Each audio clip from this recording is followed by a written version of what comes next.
odeeffannoo kan akka san beektaniif isin biraan ga'uu maallee silaallee walillee mararfannellee walillee waguunu miti. Uummatii Oromoo kun ammaan tan hin beeku. Dantaa waliin qabu. Aangoo arganne aangoo qabanne jettan fakkaata warri gare. Dantaa hin qabdanii garuu uummatii Walloo akka malee miidhamaa jira. Uummatii Walloo karaayyaa. Uummatii raayyaa guddoo miidhama. Ka afaan Oromoo dubbata. Abbaa nama achiin qaban. Irkoo waan jedhama waan itti hirkatan. Affariin naannoo sun jirtu affariitu gargaara. Tigree warri jedhaman Tigreetu gargaara. Amaara ka jira Amaara. Agoona jirtullee wal gargaarti. Oromoon amma walitti hin dhiyaatu. Garoon daanuu marfamanii saanduwiich ta'anii baatanii jiran. Miidhaan tokkini Oromoo irrattu ka jira Oromoo raayyaa san. Oromoo Walloo karaa burqaatanii Affaar ammumaan tanatti duuluu jalqabee jiran. Oromoo Walloo ka garas jira Affaar ammumaan tanatti duulchisaa jiran Affaaroota. Oneg Shanee. Miidiyaan Amaaraa akka Affaari Oromoo irratti duulu raayyaan faannoon duulu Oneg Shanee Walloo kamisee burqaa maali jedhanii jalqabanii jiran. Karaa baatee saniin jechuudha. Affaareetuun fedhii lafallee waan adda addaallee qaba. Olola mootummaatiin sobamanii Oromoo irratti yeroo hunda waraan banan. Amma jalqabanii jiran. Uummata kan wal nyaachisuu walitti buusuun badhaadhinni baay'ee bilchiginna warri jedhaman kun guddoo milkaanii jiran. Oromoon akkanattu isin amma Amaaraa qofattu miidhamaa jira jettan. Yookaan Tigree qofaa jettan. Amaari namiyyuuf qaba biyya lallee biyyi keessallee miidiyaa qaba. Tigreelee namiyyuuf qabdi biyyi keessa biyya lallee hawaasa addunyaa. Oromoo Walloo kakamisee karaayyaa abbaa kanaa jedhee namni beekuu hin jiru. Uummata jechuun argitanii Oromoolleen du'a itti murteesse miidhamanii badanii dhibaatanii Walloon Oromoo jedhanii Oromoon sirbi keessatti Walloon Oromumaa kijiba. Walloon Oromumaa ka jedhama jechuun Walloo kamiseetti du Oromoon dantarraa hin qabu. Baatattuu ka ajjeefamu Oromoon dantarraa hin qabu. Raayyaa dhumatu Oromoon dantarraa hin qabu. Warri beela baqatee Walloo Oromiyaa keessatti dhufe Wallagga maalii qubate akka horii gorra'an. Abbaa ajjeesu hin beekne. Garuu hundaanuu Oromoo fi Walloo warri jedhaman kan raayyaa gargari muruu fi mootummaan kun taatiin beeku qaamii ta'e hojjechaa jira. Miidhaan Walloolee namatti hin dhagahamu. Yoo Walloon du'e maal ta'e Oromoon ammaan tanne Walloo sirbaan malee uffataan malee waan biraatiin gargaarullee waan barbaadanitti hin fakkaatu. Walloon dhumatti eegii jedhan. Amma waraanii kun laala ammaan tanayyuu lafa Walloo irra wal lolaa jiran. Walloo keessatti godhama. Tigreelleen gaaf jalqaba Walloo daaraa gooti. Amaarilleen Goojjamii fi Gondarii keessa wal lolaan jiran. Ammallee karaa Wallootti deebisan. Karaa Wallooti. Walloo daaraa godhaa jiran. Walloon biyya abbaa qabdu miti. Maal jennaan Walloo keessatti wal lolanii Walloo daaraa godhanii yoo waldiyaa jennee fudhannu lafee ammaan tan roobiti gurguddoo gugguuftu jaarraa jaarrota roobiti qobbo dhummuugaa waajjaa zoobilii lafee inni fudhannu kun cuftu lafa Oromoon durii qubachaa turte Walloon Amaaranya dubbattulleen hundee warra Oromoodha. Maal jennan uummanni akka tokkotti Amaaralleen Agoolleen Affaarilleen Tigreelleen wal makee jira garuu hundee warra Oromoodha. Lafti sun dirree waraana mootummaan godhee balleessaa jira. Dirree waraana godhee balleessaa jira. Tigreelleen dirree waraana godhatti. Tigreen achi dhuftee Walloo keessa lolti. Gara Gondar hin deemtu. Gara Walqaayitii hin deemtu. Gara Tsagadee Tsallamtii hin deemtu. Raayyaa keessa dhuftee biyya Walloon confusion hamaa keessa hintee jirti. Walloon Oromoon gargaaraa fi wabuusaa hin jirtu. Garuu Oromoo jettee dhumachaa jirti. Uummata Amaaraa sullee kadhattee gunattillee waliin jiraachuu hin feetu. Maal jedhan Amaaraa ta'uu hin feetu. Cunqursa hin barbaadde. Eenyummaa ofii barbaadde. Ka Oromoo ka Amaariffaattu afaan ofii deeffatte Walloon Amaariffaa dubbattu. Amaaraa birattuu kabajaa hin qabdu. Oromoo keessatti biyya Oromiyaa keessatti hin ijjeessan. Nama ijjeessu hin beeknu. Wallaggaa keessatti bakka birattuu Oromoon ni jibbiti. Amaaraallee birattuu kabajaa hin qabdu. Amaarillee hin jettu. Islaama waan taateef yookaan waan biraatiif ni jibban. Walloon ammaan tan rakkoo guddoo keessa jirti jechuudha. Namni Walloo dubbata hin jiru. Walloon jechuun qiyaamaa taatee jirti. Miidhaan guddaan irratti dhaqqabaa jira. Wanni Itoophiyaa keessattuu deemaa jira. Walloo bara durii Haile Sillaaseen beelessee, Dargiin beelessee, 66 dirqii 74 akka Itoophiyaa 84 Walloo wanni jedhaman suni Walloon haga liji Iyyaasuu maali saniin dura Atse Tewoodiroos kan seenaa Itoophiyaa keessatti yeroo hunda dirree waraanaatidha. Atse Tewoodiroos Walloo Magdala Gondar irra dhufee Oromoo kan balleesse hoggansa Oromoon qabdu hayyoota Oromoon qabdu yeroo sanii warra Maammadoochi warra jechuun himanu mootota isaanii cufaa qaqqalee fixe dhiir warra qalee fixe warqituu fa beektan ammisina mastawaat fa beektan warqituuf mastawaat mootiin turre warqituun jaarsi hin qabdu warqituun ijoollee hin qabdu mastawaat ijoollee hin qabdu mastawaat abbaa hin qabdu maaliif ilmaan mastawaatii cufaayyuu jaarsishiitii fi warri ishiin Muhammadoochi turte hin fixan Atse Tewoodiroos hin fixe ishiittuu gadafee mootii ta'e warqituun warri ishii cufaayyuu fixeeti dhiira warri sanii jedhaman cufa fixeeti Atse Tewoodiroos cufa ijjeessati walgahii yaamaa jedhee gaaf tokko hunda gorra'e hoggansi walloo 32 hoggansi walloo walgahii qabdu gaafa Magdalaa qabatee ummati walloo araarsi wajjin barbaanna amantiif aadanurraa hin tuqini jedhetti dhufe Atse Tewoodiroos bira Magdalaa deeman Magdalaa yeroo sanittu Magdalaa gubbaa laaftoo waadlaa dalaanta biyyitii jennuun kunin teessoo warra himanuutiif gam tokko jechuu turan walgahii nagaa dhufanii horii qabatanii qalachuuf maali araara buusuuf Tewoodiroos maali ni fixe akkamitti akka inni fixin beeytani harkaa miil hidhee Magdalaa gaarii irra gadhiise gara hallayyaattu warri Ingiliza waan kan hunda barreessanii jiran guyyaa sani Oromoo akkasittuu fixe Oromoo balleessaa jedhee kan inni akkasittuu fixe walloo roobii roobe ebelee wayii roobii cocobe ani gaalla ummata amantii hin qabne ummata islaamaa fixee jira fixe ani warra fixe kan waaqi itti gammadee katakka roobiin har'a nu roobee jedha akka waaqina gammade gartanii Atse Tewoodiroos akkas walloo godhe achiin dubbatu Atse Yohaannis walloo maal godhe amantii jijjiiree kafarsiisee fixee boruu madaa irrattu islaama maal godhe walloo maal godhe Haile Sillaaseen sagalee irrattu maal warri godhe abbaa jechuun Lijiyyaasuu Haile Mikaa'el jechuun Muhammad Ali Liiban Amade Liiban kafarsiisee achiin dubattuu lolanii fixanii Lijiyyaasuu maal godhan laf keessattuu hidhanii achiin dubattuu Anchim bara 1928 Gugsaa walee jaarsi zawdituu maal godhan Itoophiyaan waraana jalqabaatiin xayyaara jechuun ergifatte walloo irrattuu fayyadamte eksperimentii waraanaa ture beek walloon bara 1928 waraan Anchim the battle of Anchim waraan san gubbaa xayyaara biyya Faransaay tokko ergifattee walloo irratti duula xayyaara jalqaba shaakala Haile Sillaasee walloo irratti bahe achiin dubatti walloo 28 36 waraanatti ture achiin boodattuu wallooni beelessee bara 1966 Haile Sillaaseen gargaarsa maali waa hunda dhowwe achiin dubattuu Mangistuu Hayilamaariyaam beelesan itti fufe Ihaadigis gaafa aangoottu gale warra walloo dirree waraanaa godhate ammaan tanallee biltsiginaa fi Ihaadigin dhiyoollee har'allee wallootu jiran kan namni hubatu hin jiru dirree waraanaa yeroo hunda walloo keessa deemuun walloon harkan hin beektu Oromoo jibbiti warri Amaarinya dubbatu maaliif nu Oromoo jennee afaan wallaaltanillee isin Oromoo hundeen keessanii hin dhiyeessuun miidiyaan Oromoo waan walloo hin haasawu yoo sirbi taate malee yoo diraamaa waan adda addaa waan fakkeessaa gogoon xixiqqoo tokko taate walloon Oromoo jenne malee walloon sila Oromoo akka taate ummati walloo kumaatamatu Oromoo keessa baqatee qubatee jira Harargee ka jirtu carcar deema warri jihaada walloo irraa hafe warri jechuun jihaada walloo irraa hafe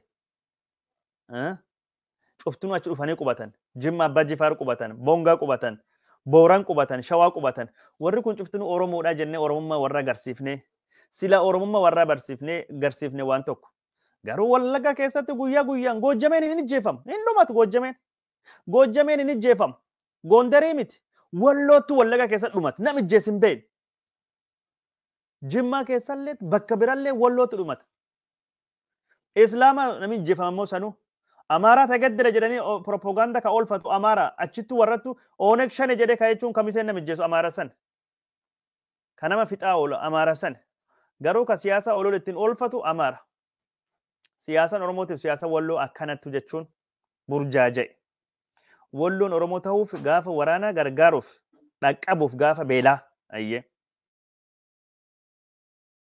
gaafa rakkoo gargaaruuf Oromoo goma hin goon goma hin tolchuun an kanaaf Olola Amaarii akkas ta'e Tigriin akkas taate jedhan malee Oromoo jechuun gabbaa'ee nama Oromoo ka waa haasa'u beek miidiyaa takka lamaaf nam takka lama waan dabarte ummati Tigraay akkas ta'e ummati Tigraay gargaarsi dhoowwata ummati Tigraay sagalee ta'uu waan gaarii ummata Digraat ummata Meqelee ummata maaliitiif ummata hundaaf dubbachuu waan gaarii Amaaraaf illee hayyoota Oromoo ka miidiyaa Tigraay irralee dhufanii dubbatan guyyuma takkan ummata Tigraay keessa jiraata ka Oromoo xiqqaa lamaanaaf kan gargaara jedhee namni dubbatin jiru warri jechuun ambaasaaddaroota Tigraay ta'anii sa'aatii 24 guyyaa cufa dubbatan ni dinqisiifadha bagum dubbataniif Tigraayiif garuu guyyuma takka illee uummata Tigraayitiin warra raayyaa zoobiliitu miidhamaa jiru kana warra laf qabatanii aadaa afaan warra balleessitan Tigraay afaan Oromoo sila warra kan barsiisu aadaa Oromoo guddisuu wanta akka garuu akka isaan gargaarsa argatan akka isaan hin dhumanne godha jedhee namni dubbatan jiru. Oromoo walloo keessa jirtu raayyaa keessa jirtu dagatamtee jirti. Namni dubbatu hin jiru namni beeka dubbatan jiru. Anam hayyoota Oromoo warraan dinqisiifadhutu jira. Tigraay sagalee ta'anii dubbatan. Garuu Wallaggaa keessa waan ta'aa jiru kan hin dubbanne miidiyaa Tigraay sanfaa gubbaalletti. Wallaggaa keessatti waan abiyyiin nam godhu. Warri amma miidiyaa Tigraay gubbaattu baay'ee dubbatu kun cuftuun ijoolleen gadi ijoollee Wallaggaa faatidha. Ani hin beeka. Akka Tigraay ambasaaddara ta'anii kaffaltii malee sa'aatii 24 hojjetan. Beelti akkasii naannoo Tigraay hudhaan naannoo Tigraay intarneetiin naannoo Tigraay akkuma cite tajaajilii naannoo Tigraay akkuma cite tajaajilii sun Wallagga Dambidolloo Gimbii Muggi Anfilloo Qeellam Gidaamii Begiitu cite jira ma hin dubbannee kan isin Wallaggaa isin laallatti ma hin dubban Tigraay bag dubbattan Wallaggaa amma ma hin dubban Boorana maaliif hin dubban akka dhimmi Wallaggaa dhimmi Tigraay isin dhibu ka Wallaggaa ma isin dhukkubsine ma isin dhibu sun qaama keessani foon keessan achi keessa baatanii waraani Wallaggaatti waa dhaabatu Tigraayitti waa dhaabatu Wallaggaatti waa dhaabatu ma hin jenne waraan Wallaggaa keessatti wagga meeqa geggeeffama ma hin dubbanne waraan Wallaggaa keessatti halkanii guyyaa Wallaggaa keessa barnooti hin jiru Wallaggaa keessa hojiin hin jiru Wallaggaa keessa misoomii hin jiru Wallaggaa keessa nami bobbaafatee galuun hin jiru buna gabbahee guurrachuun hin jiru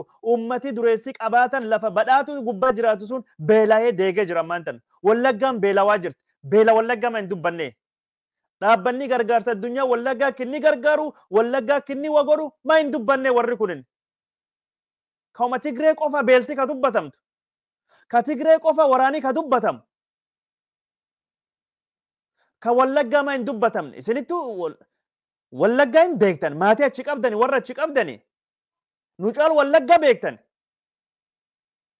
nu caal wanni Wallaggaa isin dhagaamuu qaba ani Tigree ma haasoftaniif miti bag dubbataniif Tigree bag sagalee taataniif qooqa bag taataniif haqa dhuga garuu watak beeka Wallaggaaleen isin qabdi Wallaggaa sagalee taa Tigree lola ummata Oromoo ka Wallaggaa yookaan ka Booran lolaa hin jirtu Tigree loluu fi lolachaa jirti Tigreen loluu fi lolachaa jirti Tigreen Oromoo angootuu hin baastu Oromoo angootuu fiduu fi gaafii Oromoo deebisuu fi miti ka dhufaa jirtu kaleellee si bilchite borillee si bulchuu deemti angoo deebi'uu barbaaddi Tigreen beela hudha waan hunda ofirraa hambisuu ni malti garuu horii Itoophiyaa horii Oromiyaa qabeenya akka feetettu nyaachaa baata Asresh Michi ka warri ittiin jiru san ammallee deebistee to'achuu barbaaddi Tigreen lola Oromoo nu lolaa hin jirtu loluu fi lolachaa jirti lolii warra haga beela Tigraay dhaabsisu daangaa Tigraay kabajsiisu lolii isiin gootu lol haqaa lol dhugaati garuu lolii 6 kiiloo dhufnee angoo qabannee maal taanee Oromiyaa bilisoomsina sirni federeeshinii hojii irra oolchina wobbo wajjin angoo qoodanna hin amanuu an kaleellee hin amanuu an kanaaf warri Tigraay jala deemtanii Tigraay waliin haasoftan haasaa qabaachuun keessan gaarii garuu Tigraay dhugaattu maal barbaaddi Oromoo maal barbaaddi wala dubbannu wala haasofnuti kalee maal arganne maal dhabne borammoo maal argachuu maal dhabuu deemnaa ambasaadarummaa Tigraay fi dhaabattanii hojjechuun keessan hammeenyi hin qabu garuu wanni Tigraay goonu kun hagam tokko nu gargaara hagam tokko nu buusa anamma waraana Tigraay kan dhaabbadhe laal haali warri Tigraay ittiin deemaa jiranii warri Tigraay haqi qaba ummati haqi qaba ummanni dhugaa qaba miidhame jira miidha hudda qaba dhugaan ummata jechuun akka beeltii irra dhaabattu daangaan akka banamuu fi gargaarsi akka dhiyaatuu fi bishaan akka argatanii elektirikiin akka argatan telefoon akka argatan tajaajila baankii akka argatan inshuraansii akka argatan qonna akka qotachuu danda'an man barumsa akka barsiifachuu danda'an tajaajilii fayyaa akka deebi'u nyaata akka argatan Tigreen kan cufanii barbaadummati argachuu qaba haqa. Garuu warri Tigraahii garii gaabbiin warra tokko eegan argu hiriyoota Tigraay hedduu qaba. Angoo irra kan nu buuse Oromoodha. Oduu Oromoon angoo irra nu buusuu baattee wanni kun angootu deebi'uudha. Falli jiru qorsi jiru. Angoo sunittuu deebinee uummata Itoophiyaa ammallee akka durii san irra jaanjanii dhidhiibnee bulchinaa warri jedhee yaaduun jira. Waan arguuf. Warri Tigraay hedduu beekaa. Warri gari haqaaf falmata. Warri qabsaa'ota Oromoo maqaa balleessa. Nu garuu deemnee warra Amaaraa irraa hin fagaannu harreen dhiittee ilkaan waliin cabsitu nu ortodoksiidhaan walitti deebinee gaaddisa bataskaana keessatti Amaaraa wajjin mari'annee taranyoota Oromoo irraa aangoo irraa buusna jedhee ka haasa'u jiran.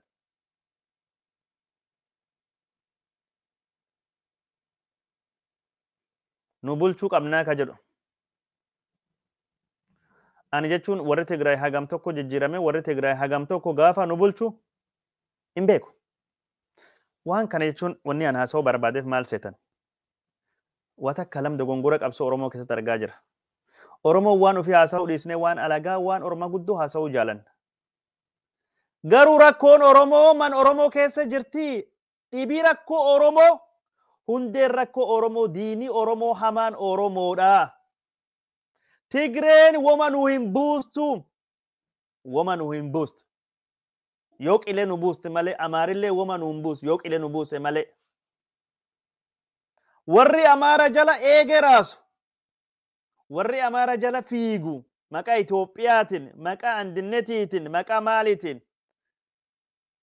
Warri sun yoo hallayyaa nu buuse malee waa takka faayidaa warra Amaara jala fiigan sun irra nu hin buusan. Badhaadhinni jechuu biltsiginna warri jedhaman. Warri Amaaraa kun yoo akka harreettu isin fe'atee, isin dhaaffatee, isin raratee, yoo akka harreettu isin fe'ate akka fardattu luugamee kooraa isin irri kaa'ee isin yaabbate malee, yoo isiniif fayyadame malkaa isiniin cehe malee,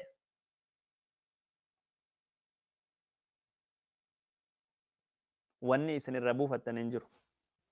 An kan jal sararee dubbadha.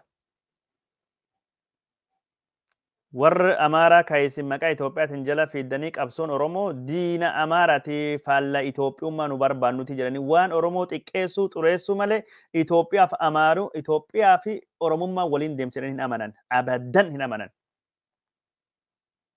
Abadan hin amanan.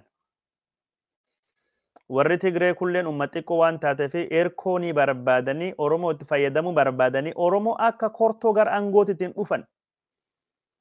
Ba'aa nurraa fe'atanii nu gargaaranii jedhanii yaadan malee Oromoo waliin guddannaa, Oromoo waliin aangoo qoodannaa, Oromoo waliin biyya bulchinaa hin jedhan. Wanni ammaan tana faantii nu argaa jirru, dubbiin ammaan tana mul'achaa jiru, handaarii dubbii kan mul'achaa jiru, warri Tigraay ammaan tanallee jijjiirame Oromoon nuufi golii, Oromoon nuufi gamtaa, Oromoon nuuf hirkoo, Oromoon haq ishee argachuu qabdi, Oromoo waliin taanee biyya bulchinaa waan jedhan irrattuu argaa hin jiru. Haga tahe malee woboo fi Tigraay waan waliin dubbatan icciitii warra hin beeku. Gamta siyaasaa hin qabnu gamta waraanaa qabnaa jedhanii gamta waraanaa qofa kanan mul'achaa jiran ka siyaasaa hin jiru. Kanaafuu wanni jiru dukkanaadha wanni jiru dhokataadha. Guddoo na hin gammachiisu. Waan dhokata waan hin barbaanne waan hin beekne deeggaruu hin barbaadu.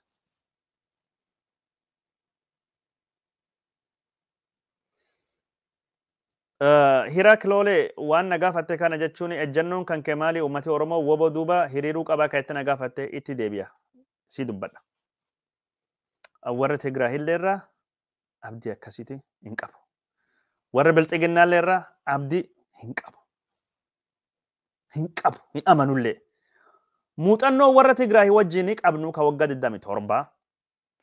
Wanni ammaan tan mul'achaa jijjirtulleen qaawii ammaan tana jechuun handaarii dubbii nu mul'achaa jiru. Buddeeni nama quubsu eelerra beeksisa na hin quubsine. Na hin quubsine. Na quubsaa hin jiru. Warri Abiyyiilleen badhaadhinnalleen waggaa 3-4 dabre kana wanni isaan godhan Oromoo ni diinoomsanii Oromoo ni miidhan. Nu miidhan. An warrallee hin amanu, hin jaaladhu, hin dhugeeffadhu. Warra Tigraallee hin amanu, hin dhugeeffadhu. Wanni an amanuu qabu, wanni an dhugeeffachuu qabu. Oromoon uummata guddaadha. Uummata Itoophiyaa harka wadhakkaadha. Oromoon eegee raasee eegee mirmirsee eegee irbaa nam jal fiiguu hin qabu. Oromoon biltsiginna jal fiiguu hin qabu. Oromoon nafxanya jal fiiguu hin qabu. Oromoon warra Tigraay jal fiiguu hin qabuttu amana. Gamtaa uumuun barbaachisaadha irra dubbadha. Michuu yookaan ammoo hiriyyaa fira heddummeeffachuun baay'ifachuun waan dansaadha. Fira qabaachuun nyaaphaa yookaan ammoo diinaa ofii diqqeessuun nama waliin dhaabbattee irkoo waliin godhattee malkaa waliin ceetu rakkoo ittiin wal gargaartee injifannootti waliin tarkaanfattuun nama akkasii heddummeeffachuun baay'ifachuun guddoo nama barbaachiste irra walii gala. Alliance formation is very, very, very important. I do understand that 100%. Sanirratti walii gala. Alliance formation itti dhufnaa gamtaa ijaarrachuun barbaachisummaa dubbadhee jira. Itti dhufna. Itti dhufneera dubbadha. Garuu nama jala fiiguun halkanii guyyaa teennee jechuun Tigree dibbee dhahuun ibidda maarii qabsiifate hafarsinee ibidda amaaraa hafarsuun gooluun ibidda amaaraa gabbisuun hin taatu. Hawwata akka isinitti madhageeffadha. Tigreen hardhaa lolaa jirtu kun gaafa aangoo qabattee jiraachuu kan keetiyyuu hin beektu. Oromoon tola akkana galata akkasina oole hin beektu. 91 Oromoo fi warra bira wajjin taate Sha'abiyaallee wajjin taate biyya mo'atti. Mangistuu Hayilemaariyaam mo'atti haa jedhuti sirreeffadhu. Mangistuu Hayilemaariyaam mo'attee achiin dubatti Oromoo irri deemtee aangootti dhuftee abaawoo ni balleessiti. Warra isaan leenjisee guddisee kalaqee asiin baase warra Sha'abiyaa maal goote? Sha'abiyaallee irri deemtee agarraa diinummaa wallaalti. Sha'abiyaan badu malee nagaa hin horannuu jechaa jirti. Garuu Hewwahaati ka jedhamu dhaabbati Tigraahii ka bilisummaa uummata Tigraahii akka tokkotti jechuun injifannoo bara 1991 fide halaqaa yookaan hojii harkaa Sha'abiyaa ture. Higdaf ammaan tan jedhamu. Yookaan Sha'abiyyaa Hizbaawii maal jedhamti EPLF Eritrean People Liberation Front isa ture. Har'a diinummaan akka isaan wal barbaadan maaliif gaafa aangootti dhufan bu'aa isaanii barbaadan malee abaluun tolna oolee galata na ooleen hin jirtu siyaasaa keessa. Bu'aa ofii namni aangootti dhufes hunduu saamtuu hattuu ta'e aangoo irratti nama saamuu fi hatuu fi waan isa dura deemu hunda daaraa godhan. Anam kanaaf Tigraahii muuxannoo sanarraa kan ka'e warra Tigraahii kan hin amanne. Kallee gaafa isaan dhufanii shawaa kaabaatiin bayanii deeggaraa dibbee dhawaa turre. Deemanii jennaan jechuun Jawaar Mohammaditti kan nu godhe maaltu akkas nu godhe jinnitu akkas nu godhe abaluutu akkas nu godhe jenna. Tigraahii wajjin wal amannee gamtaa walii mallatteessee wobo wajjin lollaa jedhanii dhufanii shawaa kaabaatiin bahanii warra walloo woboottu dabalame diidattuu dhiisanii du'aa fi afaan qawwee biltsiginna dura dhaabanii ofii Tigree ofiitu deebi'an. Oromoon garuu Tigree wajjin amane wobo wajjin mallatteessine jedhanii warri maan wobo walloo keessa achumattu dhiisee ufiman mishiguuf isaanii kan Maqalee Addigiraat Adwaa tu deebi'anii uummata Oromoo kan walloo nyaachisan. Kan akkasina fakkaata. Gamtaan suniin maali? Gamtaan waraanaa suniin maal buuse? Gamtaan wal dhiisanii walirra baqatanii wal nyaachisan taate. Gamtaa waliin qabnaa jedhanii garuu warri mootummaa wajjin wal mari'achaa jiran ammumaan tanaayyuu odan dubbachaa jiru mootummaa fi Tigraay wal mari'achaa jirti. Woboon keessa hin jiru marii. Namsi wajjin gamtaa qabu kasi wajjin lola kasi wajjin jechuun diina mo'adhaa jedhu ka ofii isaatis dhiisee mari'atu ma waliin dhaabbatta. Malirra buufatta. Nama si duuba diina wajjin mari'achaa jiru diina waliin lolaa jirta ma akkamiin amanta?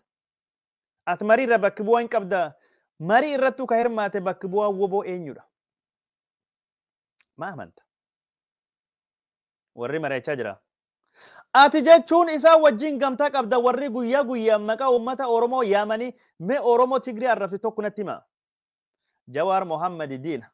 يا أبي وجه قدام منستر جوار أكسته جنين أكسته بقلا غربا بالو مالي أكسي أورمون أكس نقوته أسمتي أورموني غلطو مجراني دقوقا سني أورمون تيغري راتي قرا جرتي راني نوماچا جران ولرا كفلنا جچا جران أسمان ديبياني نوان وقا ددامي توربا وري غوري مالي غوري أس يوحنس ولو غوري هندا دغني حق أمتي تيغري ميدامو هنقبو كجنو أبلو akkas ka Tigree godhe maali akkas godhani jenosaayidii ka godhani jinni ka godhani sani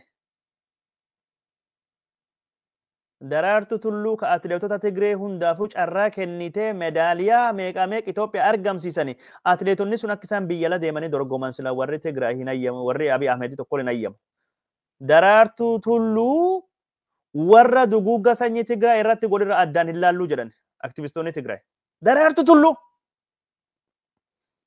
imimmaan booste buuste boo'aa ka turte gargaarsi Tigraay haseenuti maatiin Tigraay communicationif waan mara argattu jette ummata Tigraaytiif sagalee taate ka dubbatte daraartu tulluu warra duguugga sanyii Tigraay irratti lallabe Hayilee Gabrasillaasee fa wajjin tokko jette Ma'aazaa Gidee aktivistiin Tigraay beekamtuun dubbatte Jawar Muhammad kawan tokko dubbatne kawaay Tigraay mahidhaa keessa gaafa jiruuti Jawar Muhammad ummata Tigraaytiif fedhe duguugga sanyii Tigraay deemaa dhaabbatu jedhe laganna nyaataa godhe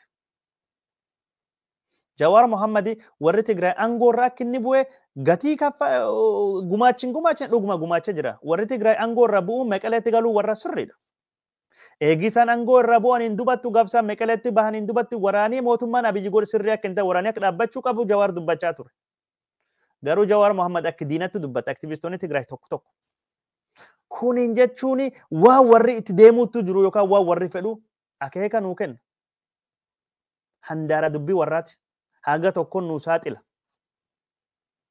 bifti warra ka dhugaa yoo mul'atte warri Finfinnee dhufee ammallee dhidhiitee sirri deemee sirra jaanjata si bulchuu fedha gariin isaanii Tigraayin cuftuu akkas yaaddii jedhe dubbachuu hin danda'u hawwiin isaanii ka warri garee warri Itoophiyaa kaabaa keessaa siyaasa warra si bulchanii sirri deemee si dhidhiitan malee si waliin biyya bulchinaa nagayaan jiraanna ollummaa gaariin ka jedhan hin beekan wanni kiyya kan keetilleen kiyya ati Oromoo miti ati Itoophiyaa ta'ii jiraadhi akkas goona jette Amaarillee mataa si dhidhiite si bulchiti Tigreen ammoo Oromoo yoo fiin jette rakkoo hin qabdu garuu horiin Tigraay ka Tigraayti horiin Oromoolleen ka Tigraayti jedhan amma waan garii isaan ittiin dhaadatan Finfinnee nu jaarree Finfinnee akkas goonee midhaasinee akkas gooneedhan Finfinnee kan ittiin ijaaran dhuguma Finfinneen guddattee jirti Finfinneen babal'attee karaan ijaaramee fi baaburri ijaaramee fi ifaan galee fi toltee jirti gatii uummata Oromoo dhiiga uummata Oromootiin dhufti uummati Oromoo itti cabee elaa'ee risoorsiin uummata Oromoo bakka bira irra guuramee Finfinneen ittiin gabbattee uummati tuulamaa jireenya jiruu dhabee Finfinneen awwaal isaanii irratti badhaatee gabbattee deebante Finfinneen kan hin dubbattu Tigraay Finfinnee guddisnee gadi risoorsi Meqelee Addigraati Adwaa Addiqayyi Addigooshu Zaalaa Salaklakaa Finfinnee qabeenya uummata Oromootiin jaarte garuu akka addatti uf dhiyeessite kijjiba isaanii ammoo yoo dhiyeessan uf guddisan tuffii isaan namaa qaban ni garta nu Finfinnee jaaruu beekna kanaaf isin bulchuu qabna Tigraay illee nuun taatu nafxanyaan taanan warri Amaaraa sun taanan Itoophiyaan haga Oromummaaf Oromoon hin awwaalamne hin gabbattuu maali jedhanii warra awwaala keenya irrattu jechuun sirbuu barbaadu warra aadaa eenyummaa wanni Oromoo cuftunuu balfanii jibbiinsi hammeenyi isaan Oromootii qaban qaama isaanii DNA structure Itoophiyaa ta'anii fudhatan jechuudha. Intala Oromoo tokko bareedduu egaa argana Oromoon eeshin deedan man Oromoon fokkattu jedhanii mataa keessatti amanan yoo nama beekaa Amaarinya sirriitti wasanti Oromoon akkan haasa'u hin beektu. Yoo nama jechuun jaba daldala argatinde Oromoon Mansuur Jamal Oromoon amaslim ekkoman Oromoon fokkata Oromoon dubatta fa Oromoon wallaala amananii jiran warra gosuunit warri kulleen siin ta'u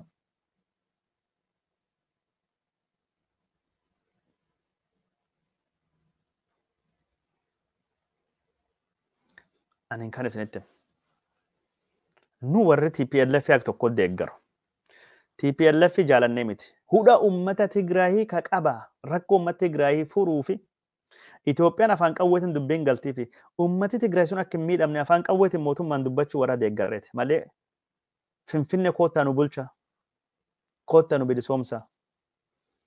Kaayoon Tigraay federeeshiniin keessanii heerii isin gootan wanni isin gootan cufti sirri jechaa min jiru. Federeeshinii heerilleen kan isin barreessine waliin barreessine sirri garuu sirriitti hojiirra hin oolchine akka meeshatu itti fayyadamtanii jechaa jirra. Kanaaf wanni guddaan tokko maalidha? Wanni guddaan rakkoon siyaasa Oromoo har'allee bakki kan nu dhaabe. Kakaleellee nu kuffisee har'allee gara kufaatii nu geesse. Jijjiiramii qeerroo Oromootiin dhufe akka inni karaa irraa bahu ka godhe. Borillee ka hallayyaatti nu didimsu deemu rakkoon guddaan siyaasaan Oromoo keessa jirti. Yaa warra Tigree jala eege raasu. Warri TDF malee addunyaan biraa hin jirtu jettan deebite Tigreen nu bulchitu warra jettan. Yaa warra badhaadhinnaa ka Oromoo diinoomse yoo nafxanyaan abbaa nutti hin taane warra jalatti hin bulu Itoophiyaa bulchuu hin beenu warra jettan. Warri Oromummaa ganee diinoomsee kaampii alagaattuu galee uummata angootu isin fide gane halkanii guyyaa irratti duulaa jirtan dhaabbadda of laala isin lachuu. Isin lachuu rakkoo qabdanii Oromoon uummata guddaa uummata itti hirkatan malee uummata hirkoo barbaadu miti. Dadhabiinsi kenna isin walii galuu dadhabuu keessan. Isin wal nyaachuu keessan. Gamtaa Tigraay wajjin hundeessu rakkoo hin qabdu Amaarallee wajjin hundeessu rakkoo hin qabdu jedhee dubbadde jira. Garuu odoo gamtaa hin hundeessinee namni gamtaa yoo fi ijaarame yoo ofii humni qabaate gamtaa barbaada yookaan gaara tahuu qabda. Ati yoo gaara hin taane jechuun akka bakka uummata kan keetiif teessoo kan kee dinagdee kan kee baay'inni kan kee bakka sii malu hin arganne gamtaa nama jalattu maxxantee nam jalattu rarraate ergamtu ta'uuf gamtaan gosuun hin ta'u. Dhimmi kan keerrattu atin abbaa taate dhimma kan keerrattu haadha taate waan kan kee irrattu mataa taate waan ati murteeffattu malee eege nama jala raaste meeshaa taate waan ati nam jal deemtu miti kan nu barbaadu. Waan ati nam jalattu maxxantee nama jal deemte hudduu nama arraba waan ati argattu miti. Humni kan keeti loltee lolchiiftee dhaabbattee ijaaramtee haqa kan kee dhuga kan kee diinii kan kee sii beekee sii quudhee waan sii mala jedhamee akkasitti sii hubatan malee nama jal deemuun nama gunachuun kadhachuun wanni ati argattu gamtaan gosuun taafuute. Amma warri Tigraay jal deemu humna Oromootiin baay'inni Oromootiin haqa Oromootiin Oromoo waan argachuu qaba jedhante Tigreen gaafa dhufte nu wayya gaafa Tigreen dhufte akka duuni hin gootu Tigree kanatti nu wayya jettanii eega jala raastanii jal fiiddan.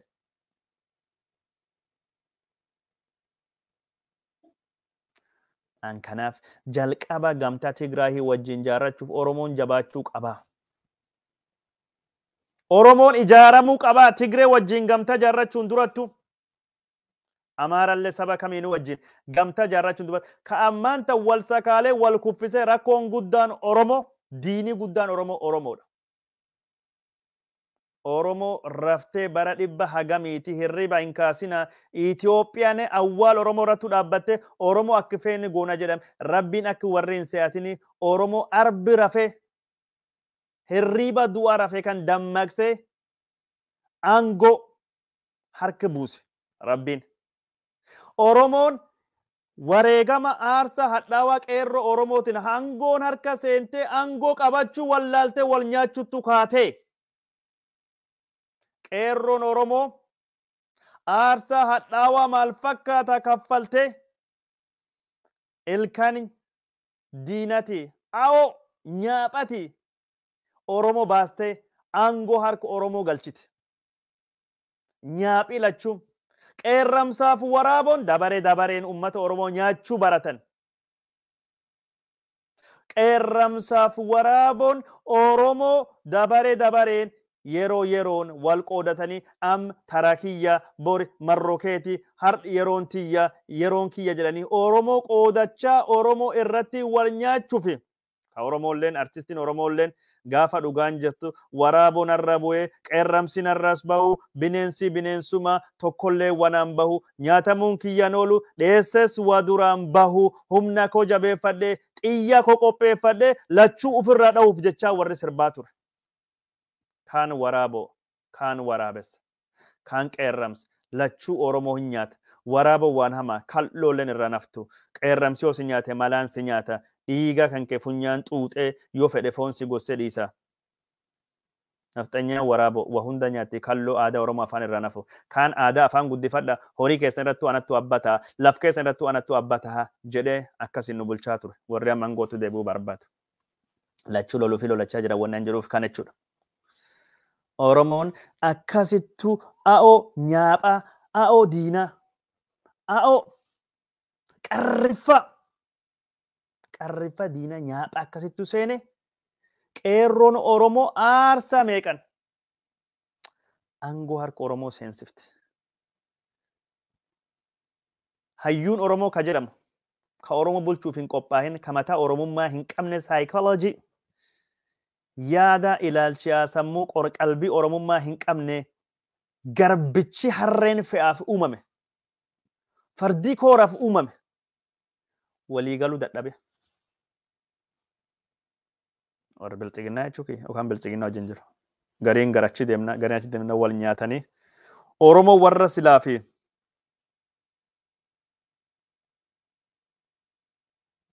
isaan gargaarullee nyaatanii hayyuu nama qaroo nama beeka nama miskiin waan akka hin beekne hacaaluu fa'a galaafatanii kaan hidhanii kaan maal godhan. Aangoo harka Oromoo seente harka Oromooti baasaa jiran almost baatee jirti. Kan ka godhe Oromootu godhe kijibina. Abiy Ahmed jaalattanii jibbitanii Oromoo ta'ee ta'uu baate an Oromoof hin jedha. An Oromoo ta'ee ta'uu baate san falmi irraa hin qabu. Oromootu aangoottu fiti. Abiy Ahmed wajjinii walaasa'uu dadhabnee isallee diinomsinee innillee nu diinomsee Oromoo walirrattu kaate Rabbi aangoo harka Oromoo galchee Oromoon waliigaluu dadhabu harka Rabbiin harka Oromoo aangoo galchee Oromoo waliigaluu dadhabu aangoon harka Oromooti ba'aa jirti yookaan baati warra baati jettaniif. Kufaatiin kun yoo kufne Tigreen nuun kuffisne Amaariin nuun kuffisne Rabbi nuun kuffisne aangoo akka Oromoon hin saatiin harka Oromoo galchee jira Rabbi. Nutti waliigaluu dadhabe wal dhagahuu dadhabe waliin haasa'uu dadhabe wal mari'achuu dadhabe aangoo Rabbiin fide balbara barcuma minilikii ka Oromoo ta'anii cabsan san Oromoo nam jedhamu tokko achi galchee saba Oromoo keessa nama bahee yookaan Oromoon dhiibdee dura baas Oromoon waan itti wal laalteef wal nyaatte hardhallee Oromiyaa dirree waraanaa goote. Oromoon mo'ame Oromoon cabee Oromoon badee ammaan duuba Rabbii mitii ka itti gaafatamu nutti wal godhaa jira. Kunis ni hagalu. Warri gandi Tigree jala eegee raastanii badhaadheen jala eegee raastanii. Ani jechuun akka yaadutu kan dadhabiinsi Oromoo guddaan tokkin gufuun qabsoo Oromoo guddaan tokkin Oromoodha. Nuyi we are the problem. Waan kan jechuun yeroo hunda yeroo hedduu haasa'u. Namni tokkotu jira. Pogo barruu jedhamu tokko qopheessa kaartuunidha. Bara 1980 keessa. Rakkoo faalamiinsa addunyaa maali jedhanii saayintistoonni kun inni warri kaampaanota warshaa ka waan miidhaa dhaqqabse qormaata godhaa jedhanii qormaata godhan. Maqaan isaa Keelii jedhama nama kana. Namni qormaata dhiyeesse waan agam dhiyeesse inni qormaati isa sun jechuun rakkoo beekee jira jedha. We found the enemy. He is us. Diina beekee jira jedhe. Diini sun nu humaa jedhe. Ana diinni nuyi. Diini Oromoo Oromoodha. Nyaaphi Oromoo Oromoodha. Amantanii amanuu baattanii. Nyaaphi Oromoo ka Oromoo diinomse ka Oromoo galaafata Oromoo dabarsee kenna ka aangoo gubbaa jira ka qeerroo Oromoo ijjeesaa duulaa jiru. Ka qeerroo Oromoo miidhaa ka wal diigaa wal balleessaa jiru. Diini Oromoo Tigree miti. Oromoon eegee aangoo irraa ammatana kufee badellee hagi jirtu sallee. We are the enemy of ourselves. We are the weakness. We are the problem. I think we have to recognize that. hayyoota Tigree jala fiigdanii warra biltsiginaa badhaadhina lubbuu dandamachuuf fiigdan. We are the problem. Walin haasofnuti Tigree miti fala kanuu fidu. Amaaraa Itoophiyaa miti fala kanuu fidu. Wal ta'uu wal haasa'uu aadaa Oromoo kagadaa ka jedhan sun deeffanne yoo Oromoo walin haasofte. An badhaadhinni waan hin faarsinii fi warri na jibbitanii na arrabsanii badhaadhina na arrabsa. Yookaan ammoo badhaadhinni jaalataa woboo hin deeggarre warra jettanii na arrabsa. Kadiroo arrabsuun, Jawaar arrabsuun, Baqqalaa arrabsuun, woboo arrabsuun, Marroo arrabsuun, Tigraayii faarsuun, Amaara faarsuun, Faannoo maal jechuun. It's not a solution. Falaamiti. Falaamiti abba feedan na arrabsa halkanii guyyaa. Footoo kiyyallee gad deebisaa, eegsiillee godhaa. Ijoolleen Jimmaa, ijoolleen maalii, badhaadhinnaa, ijoolleen akkas akkasii jechuun maqaallee hin qabdanii. Namni Jimmaa baay'ee wal beekna wal jaalanna namni arrabsan jiru. Warri na arrabsanii maqaa sun hin galmooftanii yoo na arrabsuun fala taate na arrabsaa footoo kiyya gombisaa eegsiin irratti godhaa, waayii irratti godhaa, zii irratti godhaa, dhiigallee dibaa, mataa gad deebisaa waan feetan na godhaa. Garuu rakkoo ammaan tan Oromoon keessa jirtu ka warri Jimmaa, ka warri Baalee, ka warri Booranaa, ka Beelaa, ka maalii, ka tokkollee falaa miti. Fala waan takkallee hin fidu. Warri adawwan takka hin dubbanne arrabsa itti fufa. Delete lesson hin godhu, black lesson hin godhu, waan feetan godha. Warri Amaaraa halkanii guyyaa arrabsaa ooltanillee arrabsuu itti fufa. Uummatiin arrabsina jenna yoo Amaara arrabsuun waan sirrii jettanii yaaddan. Tigree faarsuun yookaan arrabsuun sirrii jettan godha. Garuu rakkoo kanaafi waan takka hin fidu. Amaaraa faarsaa ooltanii, Amaaraa jibbitanii, Tigree faarsaa ooltanii, Tigree jibbitanii. Ummati Tigraay arrabsamuu hin qabu, Amaarallee arrabsamuu hin qabu, tuffatamuu hin qabu. Garuu rakkoon Oromoo gamtaa ijaarrannee gamtaa jala fiigna miti. Gamtaa ijaarrachuun barbaachisaadha. Gamtaan atin odoo hin tokkoomne atin ijaaramne gamtaan ijaaramu sirratti ijaaram malee siif hin ijaaramu. Maxxanni nama taate wanni ati gootu. Maxxanni nama saatalaayitii taate wanni ati gootu.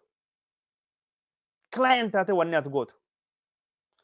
Oromoon jabaatee walii galee cime warri aangoo gubbaa jiruu fi warri daasaa jirullee wallaalaa kennu wal nyaachuu kennatti waan kan harka nu baase odoon walii gallee wabeenne.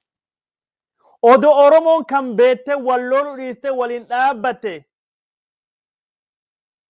Diinii Oromoo guyyaa takka dhadhaa ibiddi bu'e ta'a. Warri taranyaa maalii jedhee nu arrabsu kun cufsin arrabsu. Isinittu wal xiqqeessuu fi kaan achi Jawaar arrabsa, kaan achi maal arrabsiisa, kan hunda sanittu walitti bobbaase. Warri kun cuftunuyyuu. Kanaaf ammallee taanan Oromoo yeroo walaasa'uu balbaltii hin cufamne. Tigree waliin haasawaa jechaa dubbachaa jirtaniyyuu. Warri Tigree wajjin haasa'uun barbaachisaadha nagaan dhalatu. Tigraay gargaarsa argattu, Tigraay maali argattu, Tigraay waan cufa argattu, Tigraay akkasii waliin mari'anna nagaa buusna jettan. Isa maaliif Oromoo waliin mari'attu hin jenne? Abiyyiif Marroo yoo waliin haasa rakkoo maalii qaba? Jawaariif Abiyyi waliin haasa rakkoo maalii qaba? Jawaariif Marroon Jawaariif Baqqalaaf Daawud Ibsaaf hundi isaanii waliin haasa rakkoo maalii? Oromoo yoo waliin dubbattu maali? Oromoo waliin haasawa, Oromoo walii dubbadha. Ani isinitti immoo guufuun rakkoon Oromoo guddaan qoqoodamiinsa keessoo kenna keessa jiru malee Tigree miti. Tigree Meqalee irraa dhuftuu miti. Yookaan Amaara Goojjami Gondar irraa dhufuu miti yookaan ammoo Amaara Finfinnee keessa jiraatu sirni durii warri jaalatu nafxanyaa miti. Nafxanyaa nutti goobsee mataa irratti uf baasee albaasee. Wal diinomsinee walirratti duulchisuu fi gamtaa nafxanyaa gariin lakkaawatee gariin Tigree lakkaawatee mirga bitarra walitti kadhukaasaa jirru dadhabeensa keen wal nyaatinsa keessoo Oromoo jiraati. Nuyi kan cufa ofittuu fide harki abbaan uf kaa'e baafacha hin dhibu harka kana Oromootu uf kaa'e baafadhu harki kana. Oromoo sitti uf godhe. Anammallee kanaaf onneen dubbadhu kana. Yaa jarana, yaa warra keen, yaa warra barate. Warra barate. Yaa warra hin baratin. Yaa abbaa amantii hin taane. Yaa jaarsa, yaa maanguddoo, yaa haawwan, abbootii gadaa, haawwan siiqqee, abbaa caaccuu, haadha caaccuu, abbaa kallachaa, abbaa qabaataa Oromoo, barataa Oromoo hin baratin. dargaggeessa Oromoo dargaggeettii Oromoo yaa nama Oromoo taate nama haqaaf dantaa qabu watakka beek Oromoo wal nyaattee Oromoo wal nyaattirra wanni ati buufatu hin jiru. Oromoo wal nyaattee Oromoo wal nyaattu irra wanni ati buufatu tokkolleen hin jiru. Araara waliigala wal dandaya wal dhagaya waan jedhu haasa'uu danda'uu qabna. Abiyyi jibba hin jaalatina badhaadhinni jibba hin jaalatina. Warri woboo jibbitanillee woboo jibba hin jaalatina. Warri Jawaar jaalatan jaaladha ka jibbitan jibba. Yaa namni Jawaar jibbulleen ka jaalatulleen hin jira woboo jaalatu woboo jibbulleen jira badhaadhin jaalatu jibbulleen hin jira. Garuu waa takka beeka. Warri woboo jaalatanilleen badhaadhinillee waan Oromoo keessaa qooda qaba. Warri badhaadhinni jaalatanillee woboo waan Oromoo keessaa qooda qaba. Warri Jawaar jibbitanillee Jawaar jaalatanii jibbitanii waan Oromoo keessaa qooda qaba. Warri Daawud Ibsaa jaalatanii yookaan jibbitanillee Jawaar Oromoo Daawud Ibsaalleen dhimma Oromoo keessaa qooda qaba. Qooda walii beeka. Nyaapha diinaa jechuun wajjin mari'attanii Oromoo waliin mari'achuu ma dadhabdan. Yaadii walii mormutti Oromoo keessa jira jettan dhugaa uummata kamiyyuu keessa yaadii wal falmu wal dhahu wal mormuu confusion contradiction ni jira. Uummataa miti. Namni na jaalachaa namni na daawwachaa jirtanii gurbaa kana namni garee jechuun badhaadhina malee deeggartanii warri badhaadhina kun maali gurbaan kijibaan kun gurbaan mataa moluu kun ammallee dhufee kijibisaa oofuu jalqabee jira jettan na jibbaa na daawwatan garuu. Gurbaan malaaxaan kun ammallee gad dhufee kijibuu san dhiisne kijibisarra nagaa argannee garamii gad deebi jechaa jirtan garuu na daawwachaa jirtan wal dhabaa jirtan jechuun haasan isaa kijibaa mucaan kijibaan kun gad deebi'anii jettan. Warri woboo deeggarraa jettan gurbaani woboo jibbu sun marroo arrabsu maali malaaxaan kun gad deebi'e innillee jechuun moluun kun gad dhufee odeessuu jalqabee jiraani kun faayidaa hin qabu woboo yuun jedhu maali jettan laalaa jirtan. Warri Jawaari deeggarulleen cuftunuyyuu Jawaari maali mucaan kun Jawaari jibba Jawaari sagalee waan isaa hin beekanii maali Jawaari jettanii na jibbaa na laalaa jirtan. Maaliif jechuun barbaadin beektanii waanuma nam dubbadhu kana hin daawwadhe moo hin daawwadhu irratti waliigalaa hin jirtan falmiitu jira. Yaadi nama yeroo hunda keessayyuu falmiitu jira garuu yoo ilaalammoo faayidaa qabaa jettanii okay murteessan. Waan Oromoollee keessatti falmii gosa kanattu jira. Warri na hin jaalanne warri na jibbaa jirtan meeqa yaadi anaasoo kun kijiba warri jettanii jiran. Jechuuf mirgi qabdan. Kaduroon kun dharticha kijibaan deema dhara malee waa takkallee hin qabu oduu milikte oduu achi baate oduu maali jedhe kijiba buufa jedha buufa naan jedha uma rakkoo hin qabu. Buufa mucaan kun waan kijiba odeessa jedha dubbadha rakkoo waa takka hin qabu garuu dhagayaa jirtan maaliif odoo buufa jettanillee dhagayaa jirtan. Wal dhagahuu danda'uu qabna buufallee kijiba namitti hin jettan dubbii bahaa hin dhoowwanii gal dhoowwan malee. Buufan sunu mirga buufuu qaba. Dhageette wanni dubbatte kun buufa yookaan wanni dubbatte kun kijiba dhara soba jettee itti himuu danda'uu qabda. Yaada Oromoo kan wal falma irrattu Oromiyaan bilisoomuu qabdi yaadi jedhuun jira Oromoon Itoophiyaa wajjin jiraachuu qabdi kan jedhutu jira. Okay yaadi kun lamaan wal dhaabbileen garuu Oromoon ijjeefamuu hin qabu saamamuu hin qabu Oromoon hiyyummaa keessa bahuu qaba beela'uu hin qabu. Dhukkuba dhabee du'uu hin qabu karaa argachuu qaba barachuu qaba afaan Oromoo guddifachuu qabna aartii miidiyaan Oromoo dagaaguu qaba kan jedhu warri kun cuftuun waan kanarra walii galan waan irra walii galuu qabna waan irratti wal dhabnu borii bulfanna ajjeecha Wallaggaa Booranaa Gujiitu sababa waraanatii fi beelaa fi gogiinsan bonaatiin deemaa jiru dhaabuu irratti waliin hojjanna kaan borii fi dabarfanna. Waan irratti walii hin galle borii bulfanna afaan Oromootii fi aadaa aartii Oromoo miidiyaa Oromoo guddisuu irratti walii galloo taate hojjanna. Ilmi nama diina adda addaa qaba. Diini ilmi nama jalqaba dhukkuba. Dhukkuba ittisuu irra walii galla hojjanna. Dhukkuba ittisuu irratti dhukkubi Amaara ajjeesuu hin qabu, Tigiree ajjeesuu hin qabu, Maali ajjeesuu hin qabu. Nuun cufti irra walii galla. Our just ancient enemies jedha warri jechuun anthropology, sociology waan akka dhukkubaa kana. Diini ilmaan nama hamaan kan ilmi nama cuftu waliin qabu hiyyummaa beela dhukkuba kan waliin qabna. Waan ilmi nama diini ilmaan nama jechuun kan biraa waraana kan nutti wal waraana ammoo dhukkubii waan biraa irra dhufa beelti gogiinsi bonii amma waan biraa irra dhufa. Diin ilmaan nama kan uumamaan nurrattu jedha jechuun nature related dhukkubaa fi bonii. Garuu waraanii waan ilmaan nama fixaate nutti godha kan dhaabuu dandeenya. Yoo dhukkuba waraana waliigallee dhaabne waliin taanee ammoo beelallee irratti duuluu dandeenya. Qonnaa fooyyeessine haala bishaan lafittiin kunuunsan itti fayyadamnu sirreessuudhaan dhukkuballee bifuma kanaatiin kunuunsuu dandeenya. Ittisuu dandeenya. Wanni ani isinitti wanni dubbachuu barbaade kanaa jechuudha. Kanaaf woboon falaa warri jettanii na gaafatanitti deebi'aa jedha.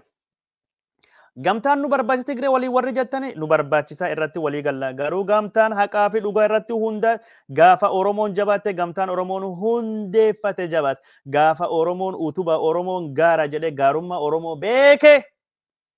Yaa Oromoo gaafa angootti dhuftanii angoorra turtanillee haqa kennuun awwaalina isin wajjin taane olla dansa taane isin wajjin olla gaarii taane isin waliin jiraachuu barbaanne isin waliin guddachuu barbaanna gaaf sun akka jedhan si beekanii gamtaan sun gamta sirriiti. Oromoon miliyoonii 40 olii uummata miliyoonii jala miliyoonii 5 jala eegee ammoo eegee mirmirsaa eegee irbaa eegee raasaa kafii guutaa sun gamtaa miti sun gabrummaa fidu deema. Sunin gamtaa miti gabrummaa fidu deema. Yoo Oromoon miliyoonii 50 uummata miliyoonii 5 jala dibbee warraa dha'ee hafaree warraa qabatee ibiddi warraa gabbisa taate sun gamtaa miti. Sunin hariiroo gabrummaati. Yoo Oromoon miliyoonii hagasii Amaara jala ka eegee raase Amaara fi fe'amee Amaara fi rarame yoo Amaara fi harree fe'iinsa ta'ee ka fe'amtaatu sun gamtaa miti gabrummaa. Yoo Amaarii tuffii Oromoo fi maalii fi qabu dhiisee haqa Oromoo abbaa biyyummaa Oromoon Finfinnee irratti qabda afaan Oromoo aadaan Oromoo riisoorsiin Oromoo kabajamuu qabaa beekaniin waliin dhaabbatanii gaafa nu jabaan sun gamtaa jennaan. Isinii galtii wanni an dubbadhu kun dhageeffadha warra keenya walitti dubbannaa. Wobo deeggarta ni deeggara. Itoophiyaa impaayirii keessatti humnaan qawweeni nama qawween si cabse qawween si miidhe qawween dura dhaabbatte haqaa fi dhugaa keetii falmachuun barbaachisa. Sirri barbaachisaadha. Woboon an deeggaru ka humna Oromoo irrattuu rarra'u ka Oromoo humneessee Oromoo ijaare kaayoo Oromootiif lolu woboo akkasii deeggara. Malee akka warri gari yaadu woboo jechuun bubbee. Woboo jechuun gaandidduu warra Tigraahii tahee warri jal deemu jedhan an hin deeggaru. Woboon uf dandahee warra Tigraahittu akka humna guddaa ummata guddaa keessa dhufe irratti rarra'uu qaba malee woboon gaandidduu warra Tigraahii ta'uu hin qabu. Woboon bubbee warri Tigraahii fidi ta'uu hin qabu. Yookaan ergamtoota warri Tigraahii akkasitti barbaadaa jira akkan argaa jirutti. Woboon hidhannootu amanuu sirriidha. Garuu namni karaa nagaa qabsaa'uu hin qabu jedhanii sakaalaa sun diina kiyya jedhee woboon akkasitti aman ani sunitti hin amanu. Warri karaa nagaa waan dandeettan godha, warri karaa hidhannoo waan dandeettan godha, warri karaa hundaaniyyuu qabsoofna jettan carraaqa waan goona jettan godha malee walirra dhakaa hin darbina walirratti hin duulina wanni an amanu kana. Na dhageettan Oromoo. Alii Haassan Oromiyaan kan bilisa baatu yoo Oromoon tokko tahee qofa waan ati jetti. Anilleen kanum jedha. Yaa Oromoo kan beeka gufuun guddaan tokkinama waan Tigraayii faarsu halkanii guyyaa harkidha'ee asiin waldiyaan baate, deseen baate, kombolchaan baate, akkasiin baate, achiin baate, asiin baate jennee haasa'uu ni malla. Mata bawwoo kennu guddaa qabna. Tigraahii waldiyaan baate miti maaliin baate miti tokkummaa dhabuu kenna wal nyaachuu kenna wal sakaaluu gufuu walitti ta'uu kenna sodaan. Tokko taane jennaan shawaa kaabaa Tigree nuti hin dabartu aduu akka feejja baatte achi teessoo nuun mari'attii malee dhuftee aangoo fudhadhaa hin jettu. Yoo tokko nuun taane garee tokko qabadee tokko irra duulchee tokko waliin dhahee waliin cabse lafee arbaa waliin cabsanii aangootti dhufaa jetti. Yoo tokko taane waliin dhaabbanne akkas hin jettan. Anam dubbii kiyya jechuun nagaa maali akkamiin nagaa faarsitaa naan jettan waraanii faayidaa hin qabu. Waraanii dhaabbachuu qaba. Nagaan bu'uu qaba. Waraana kan amma warri Tigraay dhufee lafa Amaarii maali jedhu keessa gulufaa jira. Bore Oromoon deemee faarsee Oromoon deemee warra Amaaraa kana lafisa bilisoomsee maal jedha. Borillee eegaatti baatan muksi cabsan. Tareenya maali jinni si arrabsan. Garuu gaafa dhiirti warri Tigraay dhuftee faannoo warra maali warra suniin ka Oromoo arrabsaa ool. Duqeet laa taphattane maali akka biyyiin jirsun. Daara bubbeen fuuttahan. Gaafa warri Tigree irra deebi'e amma Tigree nu dhaqqaba Oromoo nu dhaqqaba beerannaa beeresabii Oromoo maqeenyu jinni sheexan nu dhaqqaba achiin dubbatti tareenyaa deebi'an. Deemi warra galata hin qabdu tareenyaadha. Mukasi cabsan.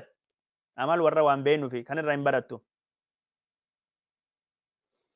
Waraanni kun dhaabbachuu qaba, araarii bu'uu qaba, nagaan bu'uu qaba jedhee amana. Ummati Tigraay illeen haqa isaa malu argachuu qaba. Ummanni Tigraay diina Oromooti miti. Garuu warri Tigraay keessa dhufe ka aangoo barbaadu ka maqaa ummata Tigraay dhaate aangoo bulchu waan baddu gadhee Oromoo gubbaatti godhaa turan. Warri har'a maqaa Oromoo dhawatullee warri maqaa Oromoo dhawatu ka aangoo gubbaa jirullee warri Tigraay waan badii godhaa jiran. Badii warri godhe ka warri godhe malee ummata Oromooti miti ka godhaa jiru. Amma jechuun abifaatii jechuun sirna gitaa bittaa tokko uumaa jiran. Akkuma sirna gitaa bittaa durii nafxeenyaa Tigraay ture. Gitaan bittaan tokko Oromoo maqaa Oromootiin ka daldalu ka maqaa Oromootiin miidhaa dhaqqabsu dhalatee jira. Kun nu bakka hin bu'u. Sirriitu dubbachaa jirra. Addeessuu qabna kana. Akeekuu qabna sirriitu gargari baasne. Wannan jechuu barbaadu yaa jara kenna. Yaa ambana. Yaa warri kenna. Yaa namana. Yaa maatii Oromoo wanni ani isinitti himu. Rabbiif jedha. Walirratti hin duulinaa. Walirratti hin duulinaa. Ana jechuun akka feetan akka kadiroo narra duulaa. Narrabsa. Garuu gaaf kadiroo waballeessee gaaf kadiroon dogongore. Gosa kadiroo yookaan ollaa kadiroo yookaan amantii kadiroo hin arrabsina. An amantiin sun bakkina hin buufanne. Gosti sun bakkina hin buufanne. Warri sun bakkina hin buufan akka nam tokkotti waan hubadhe waan beeka waan yaadu dubbadhe na arrabsa. Yoo namni naannoo tokko dogongore naannoo miti ka dogongore nam suni nama sanii feetan qeeqa. Warri qeequu hin beekne arrabsuun aadaa ittiin arrabsa ayya. Arrabii hooma nam hin godhu. Arrabsa in arrabsina ittanii san gammachiisa. Garuu gondatti hin darbina. Gosatti hin darbina. Amantiitti hin darbina. Wanni amantiitu darba. Wanni gara gosa deeman. Wanni gara ollaa deeman tokkummaa nu dhowwaa nu diiga. Kun tarsimoo diina jennee walii galaa walitti hima ban. Yaa warra Facebook yaa warra YouTube yoo wagodhu waan gaarii godhuu hin dandeenyu waan namtu hin godhina please. Waliin arrabsina. Arraba xiqqeeffadha. Arraba xiqqeeffadha. Arraba xiqqeeffadha. Arraba gosa dhiisa. Arraba amantii dhiisa. Anam warra arrabsi jechuun warra waan fedhe naan jedhu. Buqqee naan jettanii, qululluu naan jettanii, moluu naan jettanii, malaaxa naan jettanii. Kun cuftunu jechuun arrabaa miti. Moluu dhugumaan moluudha. Qululluu mataa rifeensi hin qabu qululluudha. Hadadhallee kaafellee. Buqqee jettanii mataan kee akkuma buqqee qulqulluudha. Arrabaa miti. Yoo isaan garuu arraba jettanii kadiroo buqqee ittiin jennee hin gammannaa jettan. Yoo malaaxa ittiin hin gammannaa jettan. Yookaan ammoo maal jedhan molu. Maqaan kee beektaa maqaan kee kan moggoo moluudhaan jiran yaamani. Moluudhaan jiran durumaarraa kaase moluuni maqaan jaaladha. Moluudhaan jiran yaamani nafi moggoo wayii tokko jechuun moluudhaan jiran gara naannoo keenya jechuun yoo moluu qabaattellee yoo ati rifeensi qabaatte areedoo sin jedhanii yoo mataa qabaatte jechuun waanuma sirra mul'atu moluu jedhanii yaamuun arrabaa miti jechuun kanaafuu malaaxa eegi jettanii moluu jettanii yoo maali jettanii waan kee dubbattanii arrabsitanii arrabsaa hin jirtanii waan feetan haasawaa uma rakkoon qabu waan takka waan kiyyaani jedha buufallee jedha yoo jettan jechuun wanni anaasa kun buufamoo buufa miti gaafi isinii gal warri buufa maali isin fakkaatu yookaan warri deeggarsi dhaabaa yookaan deeggarsi amantii yookaan kennan isinii kennanii wanni isinii kennanii ija isin jaamsee yookaan gurra isin duuchee akka feetanitu amantanii wanni anaasa kun kijiba isiniif fakkaatu dharii isiniif fakkaatu olola isiniif fakkaatu gaafi isinii galti. Gaafa tokko ada wanni kadiroon dubbatu kullee naga tokkotti hin fakkaatti. Wanni dubbadhaan dhugaa jedhee hin yaadu. Maal jennaan wanni garii dhugaan waan addunyaan guuturra walii galtu wanni addunyaan guuturra walii galtu waan xiqqoodha. Ani akka nam tokko yaada qaba waan garii waan naaf fakkaate yookaan seetii waan malafa malum dhaayifaa waan garii haasawu. Kanaafuu wanni an haasawu garuu dhugaa jedhee haasawu. Waan naaf fakkaata haasawa. Amma qobboo Tigreen qabattee jirti jechuun kunan fakkeenyaaf dhugaa ta'uu ni mala. Yookaan mootummaan leen jedhe warri leen jedhe jira. Tigreen borii akkas ta'uu dandeetti wanni jedhan haasoo kun akkasi kun yaada kiyya yaada mataa kiyyaati. Yaadi kun ammoo lafuma ka'ee callisee haasawaan jiru waan kalee tahee waan har'a jechaa jiran waan bor dhufuu dandaya sun irratti hundaa'ee raagaa jira jechuudha seenaa irratti hundaa'ee.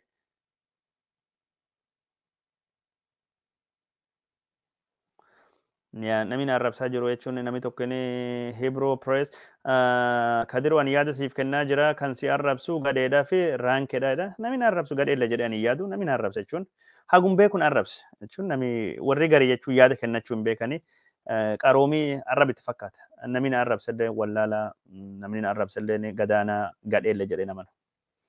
Namni waan feetan waliin jettanii jechuun duri walillee ittiin qoosna waliin arrabsina. Garuu wanni ani isin gorfadhu garee Oromoo tokko, gosa Oromoo tokko, ollaa Oromoo takka, ganda Oromoo takka, amantii Oromoo tokko keessattuu waan amantii.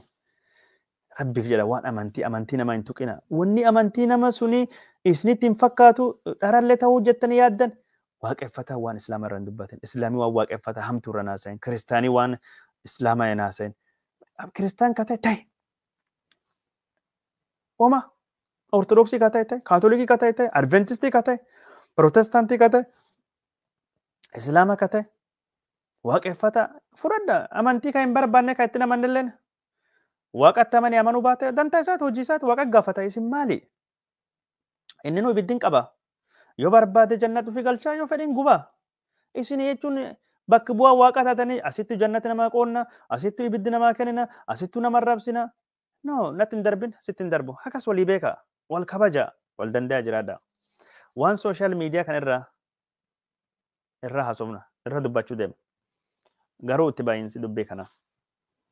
Warri dibbee Tigree ta'uu deemnaa jettanii, biltsiginnaa fi dibbee dhoofnallee jettan. Injifannoo Tigraayitii miti, ka Oromoo bu'aa buustu. Yookaan ammoo kufaatii badhaadhinnaa, yookaan injifannoo badhaadhinnaa ka Oromoo bu'aa buustu. Sodaan Oromoolleen badhaadhinnaan gorra deemu yookaan badhaadhinnaan gootu dhufee biltsiginnaa yookaan ammoo Tigreen gootu angora gamtaa Oromoo waliin qabdu. Wal dhageetti Oromoo waliin qabdu. Rakkoon keenya nuyi nu wal haasa'uu, wal dubbachuu, wal mari'achuu danda'uu qabna. Wal danda'uu, wal dhaga'uu. Abiyyii fi Tigree wal haasa'uu qabdee geeran Abiyyii fi Wobooma wal haasa'uu hin dandeenye. Abiyyii fi warri birama waliin haasofne. Kana wanni nu jechuu qabna. Ayyee daawwattoota keenya jalatamoo fi kabajamoo odeeffannoon keenya yaadii kiyyin kan isin biraan gahe kana fakkaata. Yaada keessan garii kan isin naa barbareessitanii isinii fi dubbisa. Yaa Tasfaayee Abdiisaa an amantiin koo Oromoodha jedhee barreessa. Yaa amantiin kan kee waan feetu Oromummaa itti amantee amantiin Oromoo kiyyaatti nam tokkollee hin miitu. Rakkoon qaba. Hamar Hassan gandummaa hin fedhu dhugaa gandummaa waan gaarii miti. Yaa best Oromiyaa bal'oo jabaadhu kadiroo waan nama keenya jedhurra ilaalini itti fufi. No, waan nama irra ilaaleti miti. Waanum namni jedhu kan irra isin barsiisuuf. Waanum namni jedhu kan akkamitti hubataa kadiroon.